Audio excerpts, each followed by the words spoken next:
now, Stephanie Jenkins, now you're talking about, why are people obsessed with my kids?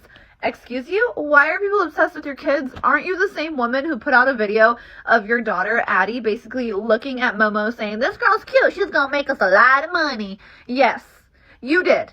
And now you're upset that people are obsessed with your children after you paraded them for over a year, basically putting their hands out for money and people gifting them these toys and gifting them all of these things. And now the same people that gifted them things, right, want to know where said things are and where the donations are, where the gifts are. And you are just so worried that people are obsessed with your children. Girl, you put them out there. You put your kids out there to dance for the public like little, performers or whatever, and you care that other people want to know what they're doing? What? That makes no sense. So people are only obsessed with your children because and I'm saying obsessed very loosely, is because people want to hold you accountable because you asked for handouts. But the money that you're taking from people, it's not free. Like, it comes with strings attached, honey, and that's the public wanting to know where all of this stuff is. Oh my God, you guys, the drama around this TikTok family, Resilient Jenkins, Stephanie and her whole situation, it's been blowing up lately, especially after this super sad Christmas they apparently had. Like, no way did I think it would get this wild, but here we are. Reports say the kids basically got nothing exciting, while she's out here defending it all and clapping back at everyone online. And girl, the living setup? Let's unpack that first, because it's a huge part of why people are so heated. So apparently Stephanie's been claiming that they're paying like $700 a month for this motel room they're all crammed into with 5 kids. But wait, hold up. According to what I've seen floating around, that place isn't even operating as a regular motel anymore. You can't book it online like a normal hotel, right? Friends, this is going to be a quick one. Are you guys paying for Resilient Jenkins content? For the subscription? Oh, because if you are, you might want to cancel that. Do you know why? Oh, because she's posting her sub-only videos for free on Lemonade. I'm just helping you out by trying to save you some money. You don't have to pay for it. Just go to Lemonade. This woman is just an amazing businesswoman who just knows how to really make some money on this app, and so she's posting all of her videos for free on Lemonade. Just go over there. Just go over there. Actually, you know what? Let me save you the trouble. You don't need to go over there, because all she's going to do on her sub-only content, she's starting a new series. Guess what that new series is? Her caregiver series. All of her experiences as working as a caregiver. She recently just talked about her client with Parkinson's, Yeah, I wouldn't pay for it.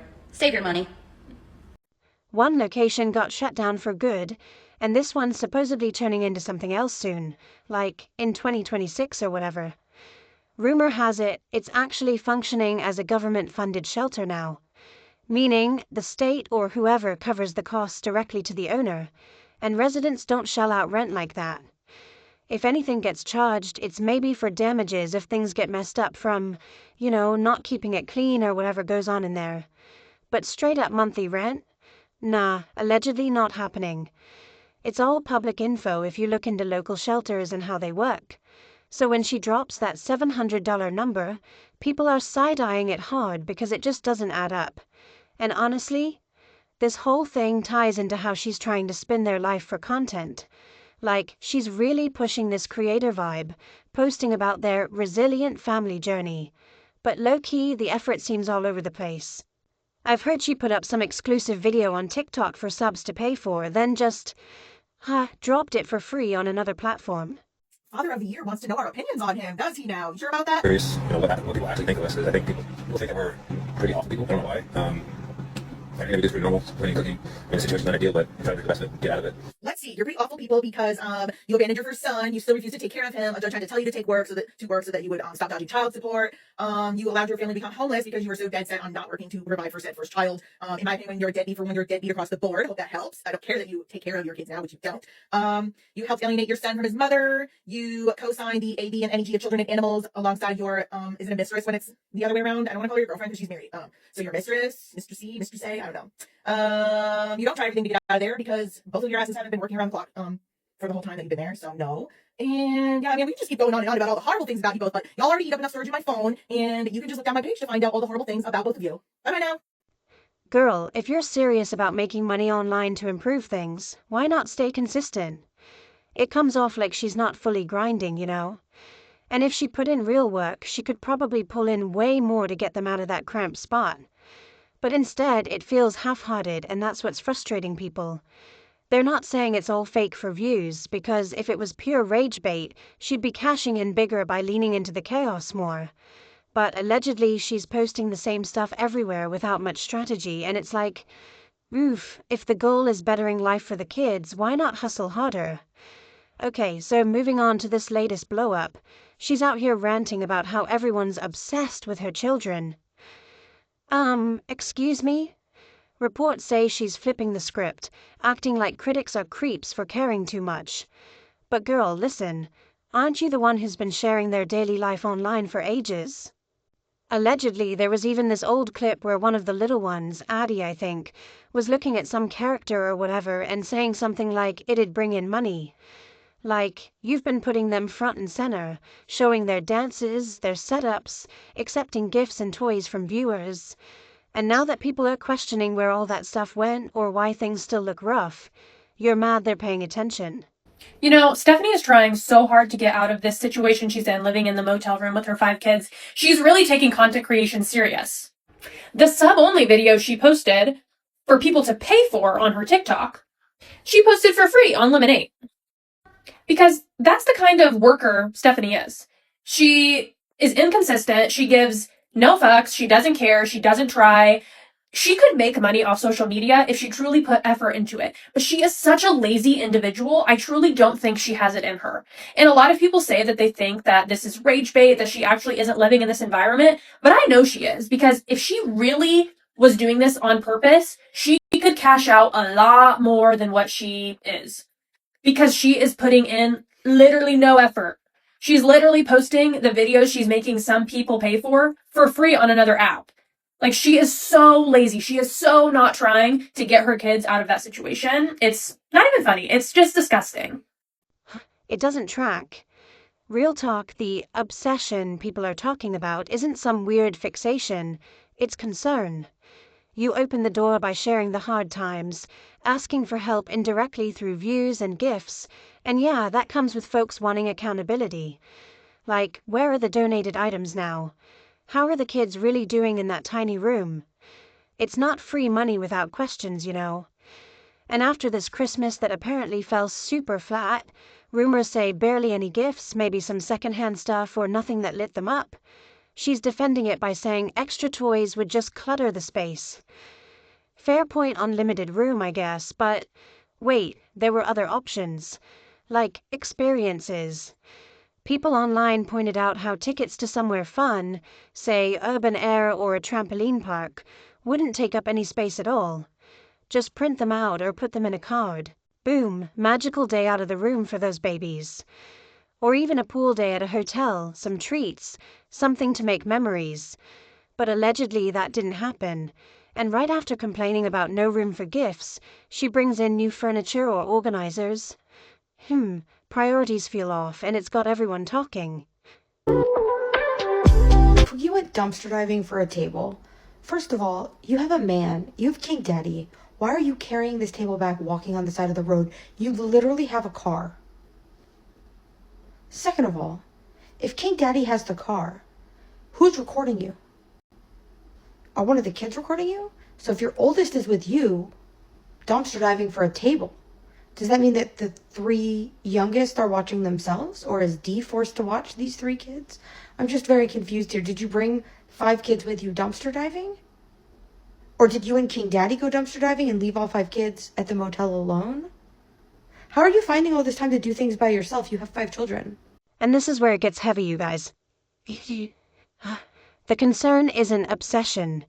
It's straight up worry for the kids' well-being. You've shown the world this tough setup, the tight quarters, the ups and downs. You can't expect people not to care once they're invested. Especially when reports paint a picture of choices that keep things stuck, like moving everyone in with a new partner super fast, or having more little ones while still in unstable spots, or, allegedly, tying the knot with someone who had serious legal issues in the past and pushing to keep them around the family despite red flags. I mean, that's the kind of thing that raises eyebrows big time. People aren't hating for fun, they're genuinely disturbed seeing kids in what looks like ongoing chaos. Like any normal person watching would think, those babies deserve stability, cleanliness, space to play and grow. School is not in right now, right? I'm not from Portland, but it's winter break. This table is too big. You live in one room with 7 people. You don't really get to have a table. I understand that you want a table, but like that's way too big for a room that size. And also, I know you're gonna think like, oh, they're asking about my kids. They're obsessed with my kids. They want me to post my kids. We don't want you to post your kids. We're just really confused, like how you went out by yourself, either with King Daddy, who is filming you, which doesn't make sense, or with your oldest, who is filming you. Because if you went out with King Daddy, wouldn't you have brought the car? And when the parent seems more focused on content or the current relationship than stepping up huge for them, it hurts to watch. Moms who truly go all in, they're obsessed in the best way, thinking about their kids' futures non-stop, making sacrifices, fighting for better. But allegedly here, it comes across more superficial, like loving them on the surface, but not living every day for their best interests.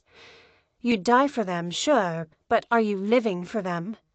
Building a solid foundation, prioritizing their safety and happiness over everything. That's the question floating around.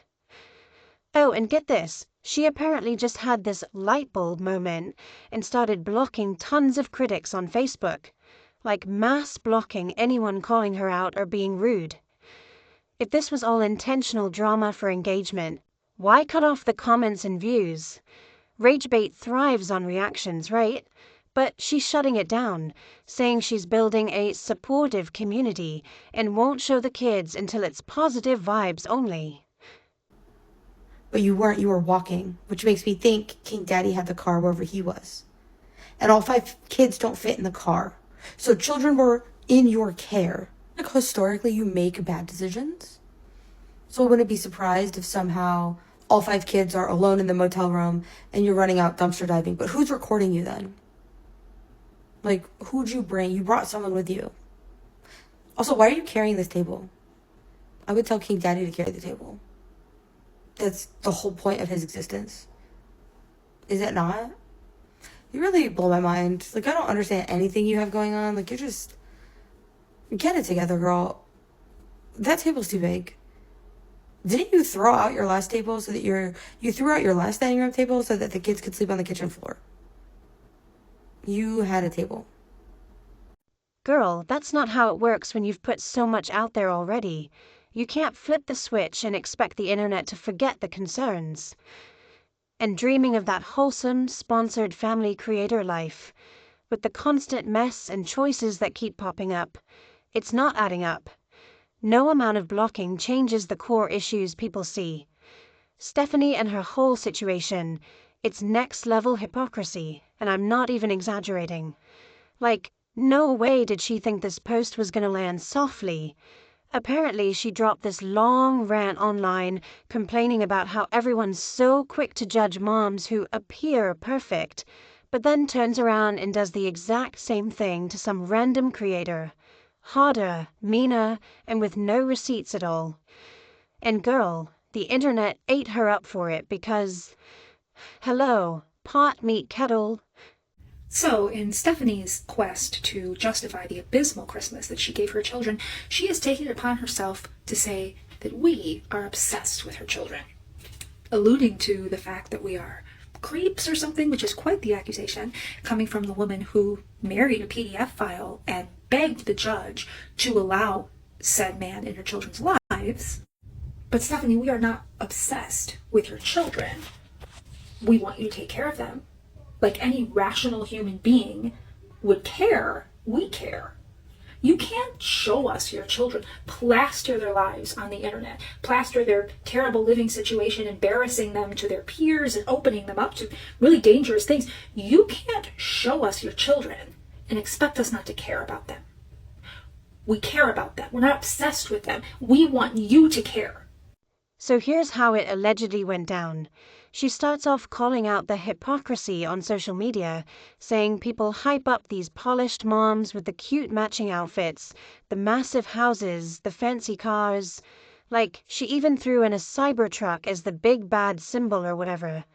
She's painting this picture of some unnamed woman whose kids are all dressed identical, living in what she guesses is a multi-million-dollar spot. And from that alone, Stephanie decides this lady only interacts with her children when the camera's rolling.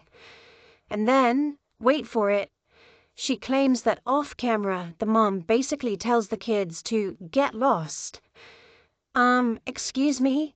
That's a massive accusation, like straight up saying someone's a neglectful parent behind closed doors, all based on vibes and aesthetics. No name, no link, no actual clip, nothing. Just her imagination running wild. We're not obsessed with your children, but you know who should be? You. You should be obsessed with your children. I'm obsessed with mine. I'm obsessed with my children. I would do anything for them. I think about their well-being constantly. I would wage wars for them. And you don't care. You don't care about your kids. I think you love them in a very superficial way, but you don't care for your kids. You're the kind of mom who would say, I die for my kids. But you won't live for them. You don't move in a way that's in their best interest. You live for yourself. You live for yourself. And whatever man you care about, right now it's King Daddy, before it was your disgusting PDF file of an ex. You don't live for your children. You live for you. And you should stop being mad at the internet for being obsessed over your kids.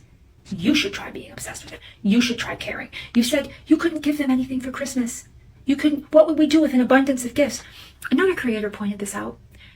But do you know what those kids would love for Christmas? Tickets to urban air.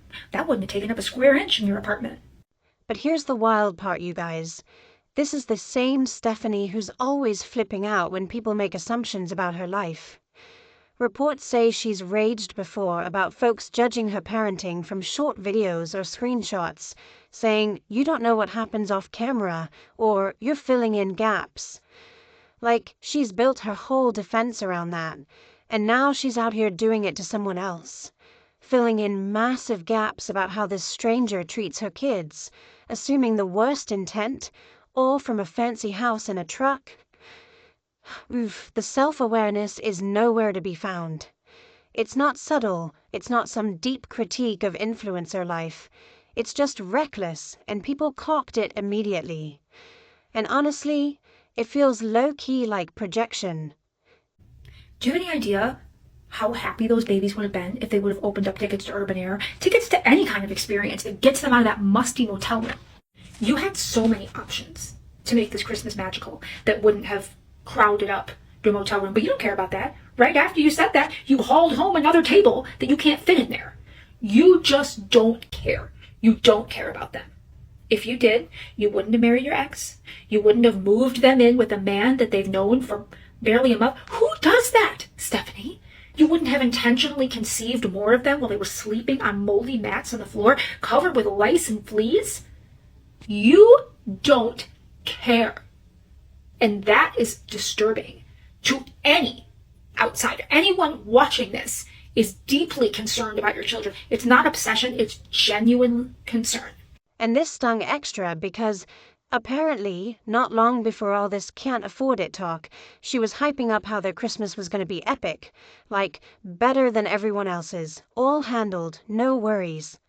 So now viewers are whiplashed, trying to reconcile this confident flex with the sudden crisis mode. 1 minute, abundance and magic. The next, no soap, no jackets, holidays doomed. That kind of flip-flopping doesn't just confuse people. It erodes trust. Especially when it feels like the instability is being paraded online while money's still flowing. Just not toward fixing things for the little ones. And I'm sick of people saying, she's just rage baiting, she's just rage baiting. I don't think she is. I genuinely don't think she is, and I'll tell you why. Because she just went and blocked a bunch of people on Facebook. She said something like, I just had the simplest realization, I don't know why I didn't do it sooner. And you wonder, was the realization getting a job? Was it, I don't know, leaving Drew and taking care of your children, doing literally anything to better your situation? No, the realization was she can just block the people who are rude to her, including me. I got blocked. So many people got blocked. That's what she's doing. And if she was rage baiting, wouldn't she want that engagement? She's shooting herself in the foot. I don't think she's rage baiting. I think some of it's rage bait. I think she's just genuinely a disgusting person. Just putrid. Stephanie, you can block as many people as you want. We are going to keep our foot on your neck until you either get those babies taken away from you and have them put into an environment where they're safe, or you get it together and do better. You're never going to build this online community of just support. She said, that's why I'm blocking everyone. We won't be showing the children until we feel support from our community. We're building a supportive community. You're never going to be Nara Smith. You're Timo Ruby Frankie, okay? You're never going to have the supportive community you want because you are doing terrible, awful, atrocious shit to your kids all the time. And there's no amount of people that you can block that's going to change the way that we feel. Low-key, that's why this holiday drama hit different. It was the wake-up call for a ton of folks realizing the hard time story didn't match the actions, and support started dipping because of it. And let's not forget how Stephanie's been super vocal about social media being a legit job. Like, she says it boldly, apparently claiming she probably pulls in more than most watchers. You know, that "don't question me, I'm doing better than you" energy. But then, reports from around that time showed Drew on a live saying they overqualify for income-based housing assistance, meaning they make too much to get help. Okay, but if that's the case, why is the family still in a motel? Why is money always the excuse for basics? And get this, she posted about their GoFundMe, which was supposedly for Drew's custody legal stuff. But apparently she lost access and was asking if it was cool to use it for the kids' Christmas, or even a trip to urban air instead. It's this close to looking up for us, you know, like it's just right around the corner. But we've all been sick for freaking, oh gosh, like a year now. We've just been going through it. And I did previously research like the effects of mold on the body, but I just didn't really take it as serious as I should have, you know. And then I look at it again and tell me why literally every symptom hits what me and my family have been going through. And I have no idea what I'm supposed to do about it. I'm not the person to start a fuss with somebody, but I know that this requires me to stand up for my family and say something, because we should not be sitting in a mold-infested apartment that the landlord wants to do nothing about. Right, buddy? And we have potential opportunity to move soon, and I really hope that it happens, because I'm tired of feeling like crap. Girl, if you're making bank like you say, why touch donated money meant for court battles? That raised so many eyebrows because it feels like lines are blurring. Legal funds turning into holiday cash. Not a good look. You know what else? Just days before those lives, apparently she bought a brand new Ninja appliance over $200. Luxury kitchen gadget while claiming tight finances. And she posted about being grateful for EBT this month. Food stamps, which for a family of 7 in Oregon means income under about $8,000 a month to qualify, per some comments. Possible, sure, but if you're also flexing higher earnings, why no progress out of the motel? Why splurge on non-essentials? This is why critics pop up, honestly. People want to see real moves towards stability, especially since their platform blew up from sharing that living situation. And I just wanted to piggyback off of the video that I made last night about the Brazilian Jenkins. And another point that I would like to add to that particular video is just because you yourself do not celebrate the holidays does not mean that you should deprive your children of those experiences. And I'm using myself as an example. I'm not a person that is really huge on Christmas. Christmas is not one of those holidays that I'm particularly crazy about. As you can see, because I show videos of my apartment all the time, I didn't decorate for Christmas.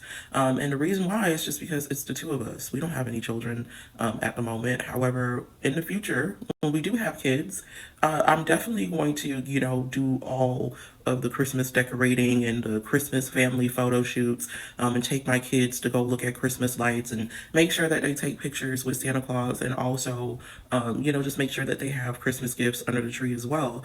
Because just because I am not particularly crazy about a certain holiday doesn't mean that I should, you know, deprive my child of those core childhood experiences. And for Stephanie to say that, oh, her children are not going to remember these holidays, that is such a lie. That's a huge lie. They say they crave authenticity, but the content's more excuses than action. Oh, and this $15 Facebook payout thing. Apparently, she ranted about it expiring, framing it like it was going to kickstart Christmas or something, blaming the platform. But if you're out here saying you earn more than most, why is $15 a big deal? It screams fragility, you know?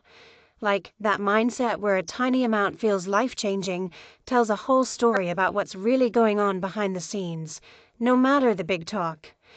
Instead of owning the disconnect, it's always someone else's fault. The system, the haters, whatever.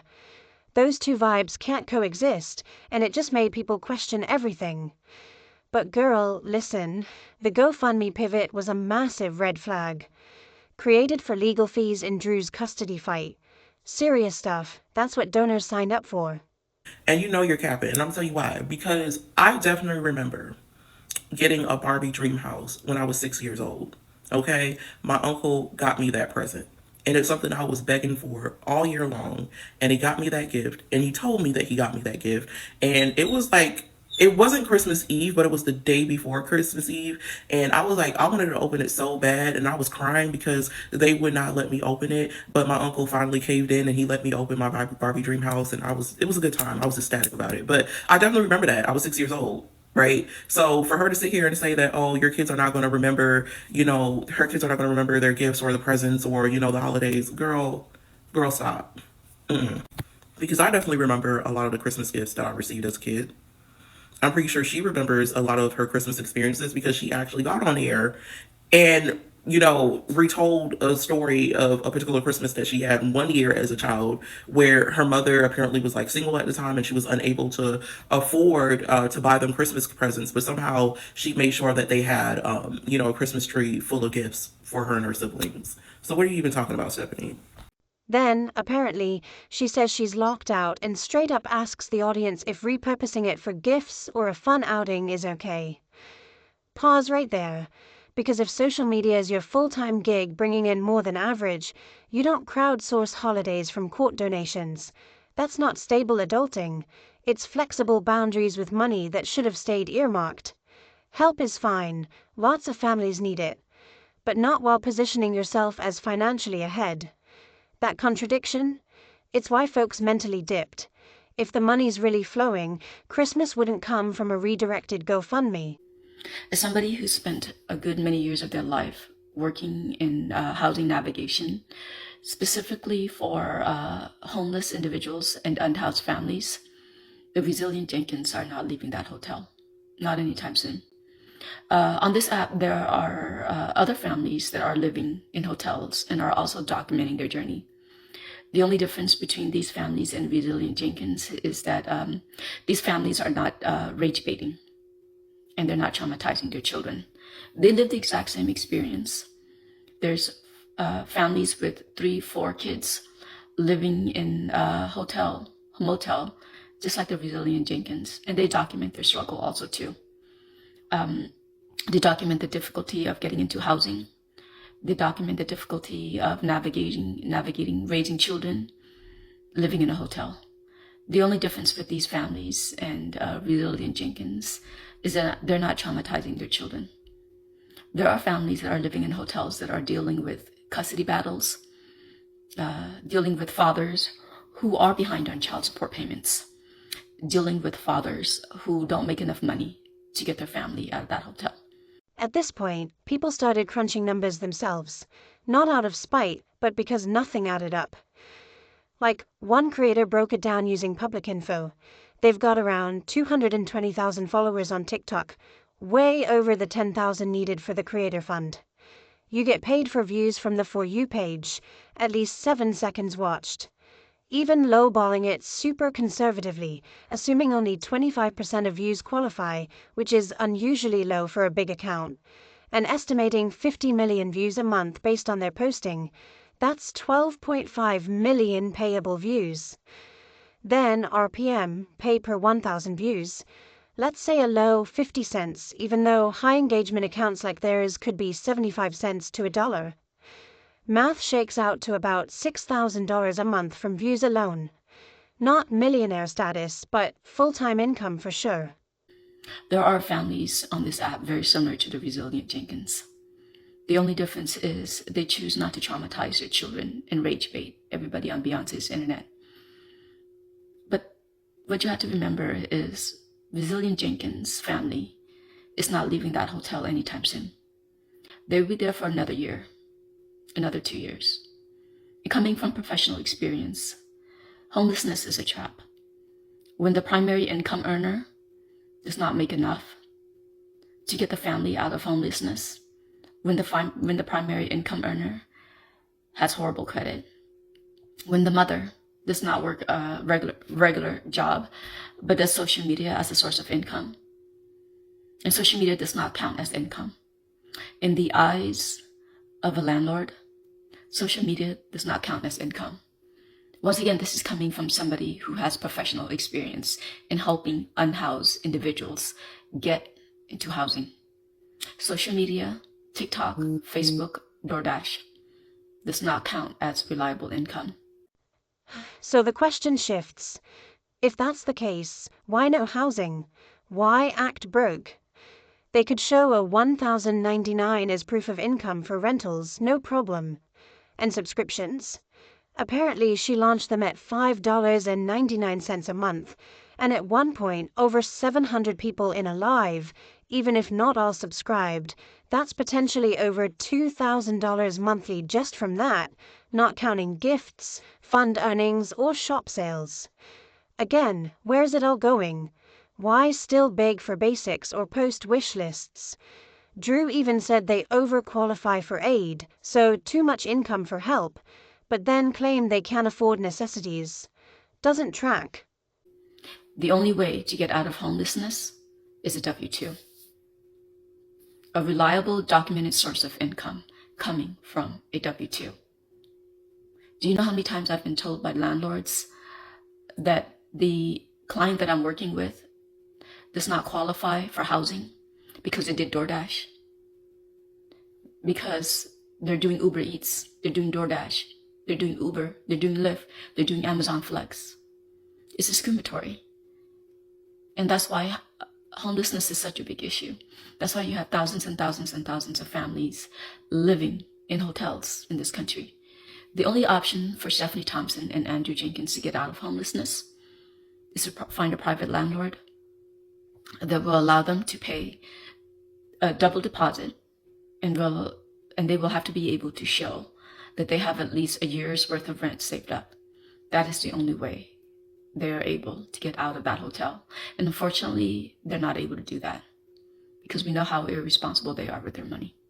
Now, the motel situation.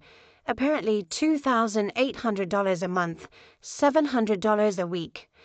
Sit with that, because that's not rock-bottom emergency pricing. That's choosing premium for instability.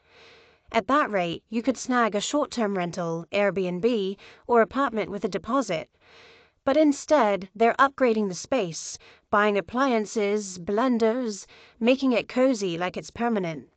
If you're desperate to leave, you don't invest in temporary, you hustle toward an exit. Pair that with the income estimates and it looks like no real plan, just burning cash weekly while kids deal with the lack of space and normalcy. They blame denials on credit issues, make enough but bad credit. But they've been there 8 months, plenty of time for repair, saving, progress, especially with social media as the job. When nothing changes, credit's just an excuse. Meanwhile, posts about 200 plus ninja, skincare hauls, all while Christmas is iffy and wish lists drop. That's not poor, that's reckless priorities, allegedly. Stephanie claims to be a clean person. There is a big difference between clean and organized. I have yet to believe she is either of those. She's had this oven for only a month. If I was sitting on someone's couch and I looked down and seen this, I'm leaving immediately. Look how filthy this broom is. And let me remind you, this was given to her by one of the housekeepers.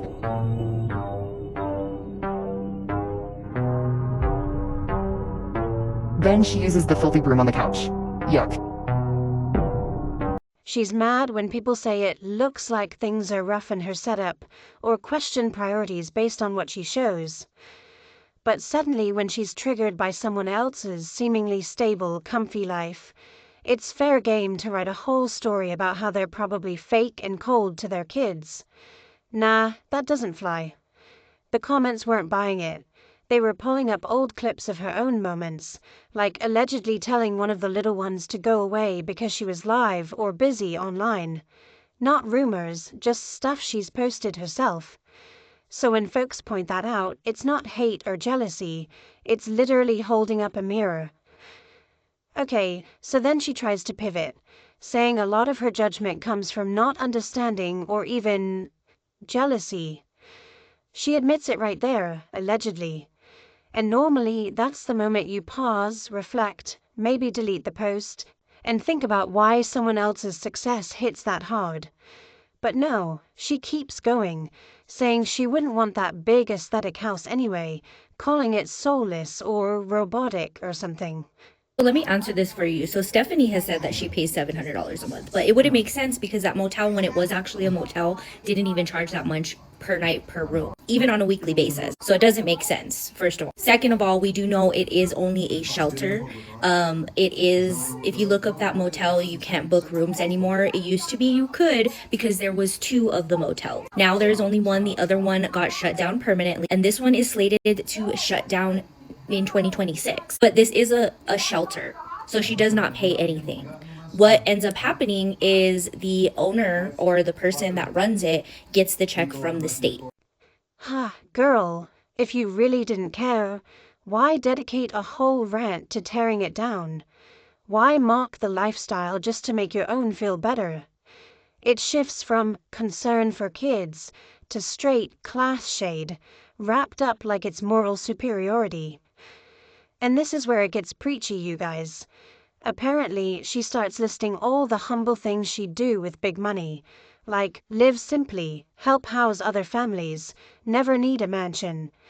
She even throws in how money often goes to the wrong hands, and prays for the chance to prove she'd handle it right. On the surface, sure, those are nice words, but in context, it's not genuine values, it's comparison. It's quietly saying, I'd be better at this than her, positioning herself as the grounded, righteous one while accusing that mom of emotional neglect. And coming from someone who's always complaining about being judged unfairly, the timing is, not great. People didn't clap for the humility, they remembered. Comments were bringing up her own situation, like living in tight quarters that allegedly aren't even a real home, or choices that keep things unstable. I have learned that more recently. I thought that maybe they would get it like to a card, kind of like cash benefits and things like that, but they do not. Now, the only thing they would have to pay for is if, say, during the 30-day leave that they leave, the apartment people actually come and check on the apartment. So if they're paying anything at the apartment, it's for damages that are caused because lack of good parenting and being dirty, because we know they're dirty. But no, they're not paying anything for the motel. It is government funded.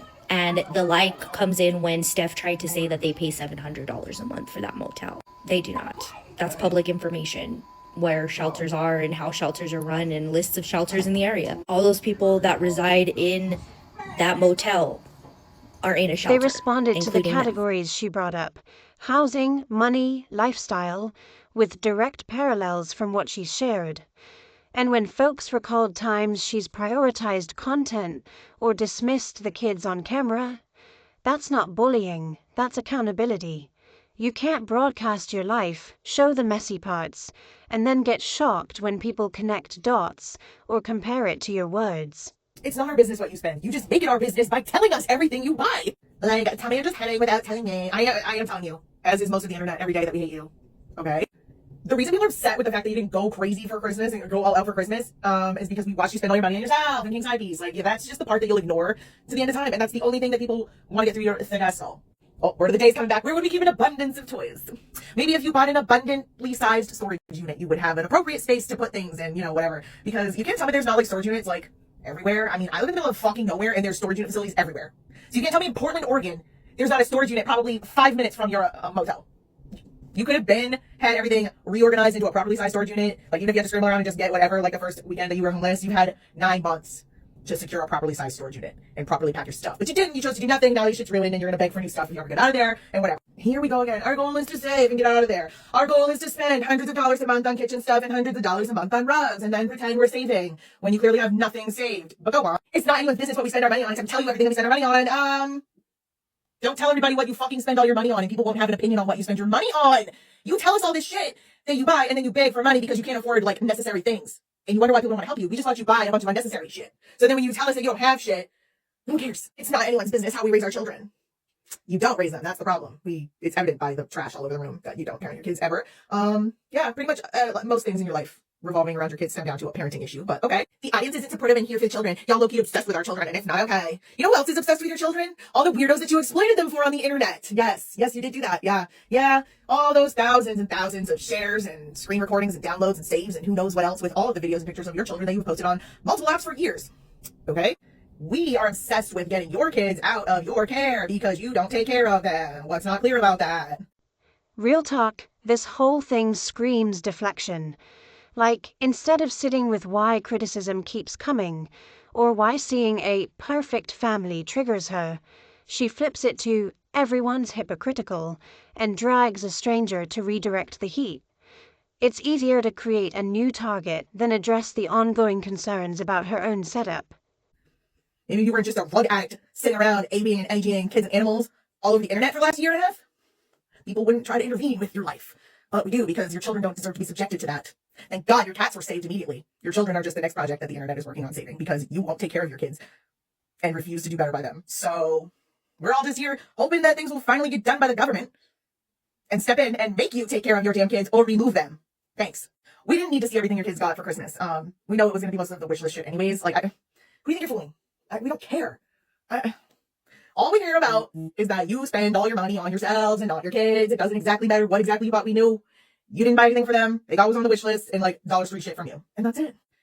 You shouldn't judge anyone because you're a piece of shit, but people can judge you because you're a piece of shit. See how that works? Yeah, see, we get to judge you because you put everything that you did on the internet. That allows us to judge you. Like buying everything for yourselves and then pretending you can't provide Christmas for your kids when you make so much more than us. See how this works? You show us everything, then say the opposite, and then wonder why we all have a problem. She really just say this? The whole let me show you everything I got my kids for Christmas. Not only is an unneeded clout chase, it's a way of showing viewers a window into your child's life they don't need access to. Again, that's my opinion and I respect others on theirs. Because of you, the internet knows everything about your kids. The internet knows your kids' full names, their birthdays, their ages, their grades, the school they go to, the car their parents drive them to school in, exactly their fucking address. Nobody told anybody that except you by putting your ass on the internet every fucking day. Allegedly, there are worries about neglect, stability, even rumors of working the system, or substance stuff floating around from how things look in videos. People have been side-eyeing the parenting for a while. Choices like having more kids in tough spots, not grinding jobs, relying on views and aid. And yeah, some say it's all for content, exploiting the chaos for engagement. But when she preaches about other moms while dodging her own mirrors, it just highlights the double standard. And get this, she's talked about burnout from trying to prove herself online, filming full cleans to show she's doing the work, but feeling like no one believes it anyway. Then postpartum hit hard. Engagement didn't build the positive community she wanted, so now she's scaling back or whatever. It's the internet. You should never feel like it's a safe, supportive place to post your fucking kids. What? You went viral for hate. You will never have an entirely supportive community. The dream is dead. Stop trying. Literally, no one blasts the address that you're staying in all the time, ever. And I can say that as somebody who's in like multiple of your hate groups. If anyone even tries to post your actual address, then that shit is shut down immediately. Nobody's actually doxing you except you. Yeah. And guess why everybody can figure it out in 5 fucking seconds? Because you post the entire outside of everywhere when you live in a public place. Do you not see how people find that in like 2 seconds? You live in a major city and posted the outside of your establishment. That is a business on a public road. And you didn't think people would figure that out. That's kind of on you.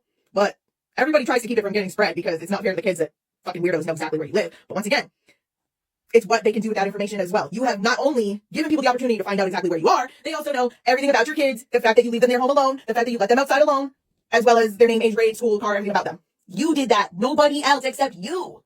And here goes Miss Hands Out, not Hands Out. Send me things, don't send me things. I'm grateful, I'm not grateful. Shut up. We don't care. Amanda Hubbard sends you shit. Other people send you shit. We don't care. If they want to enable your lazy grifting ass, let them. At this point, I don't give a fuck. They want to waste their money sending you shit, let them, and let it get returned for your rug money. I don't care. But posting that rant, It undid any sympathy quick. If you're fed up with opinions, maybe don't invite more by judging someone else's off-camera life so harshly. Look, I'm not saying polished creators are perfect. Plenty fake it online. But you don't combat that by making wild claims without proof, especially when you demand grace for your own gaps. It's not about jealousy of wealth or aesthetics, it's about consistency. You want protection from assumptions? Extend it. Want understanding off camera? Give it. Otherwise, it just looks like wanting immunity while throwing stones. You're just ungrateful no matter what. Did you write this line about me? Yeah, you're right. I'm never giving you or Drew any sort of respect or decent energy. And that's fine, good, because I'm not going to stop ever giving you the negative energy that you deserve. And Drew, because you're both thrifting losers that do nothing for your children and want to sit on the internet and pretend that you're parents of the year. That's the problem. Like I always say, you can turn it around tomorrow. I will never change my opinion or feelings on you because the past doesn't change. And the horrible things you've done don't change because you take no accountability or anything. So, no. And even if you did, no, PDF shit. No, that's unforgivable. So, no. And then she goes on about, I'm not going to take the bullying. I'm going to block everyone. I'm not going to have any engagement. Good. I hope you start losing all your money. The money that you don't deserve off the internet. So get a real job. Thanks. If you can't be kind, remove yourself. Stop watching. Scroll on. How about no? You don't get to tell the internet what to do. Just like we don't get to tell you what to do. We can say our opinion and say what you should do and say what we want you to do, but you're still going to be a dumbass and do whatever you want at the end of the day anyways, aren't you? As are we. Anyway, this drama has layers. Concern for the kids mixed with frustration over the hypocrisy. And it's why people aren't letting it slide. Those little ones deserve priority, stability, someone obsessed with their well-being in actions, not just words. And when the narrative keeps shifting to victim mode instead of real change, yeah, folks are gonna call it out. So, what do you think, girls? Was the post fair commentary or total projection? Drop your takes below. Seriously, where are you watching from and what time is it there? I read everything. And if this tea had you hooked, like the video. Subscribe with bells on for more, okay? Love you. Mwah. Catch you in the next one.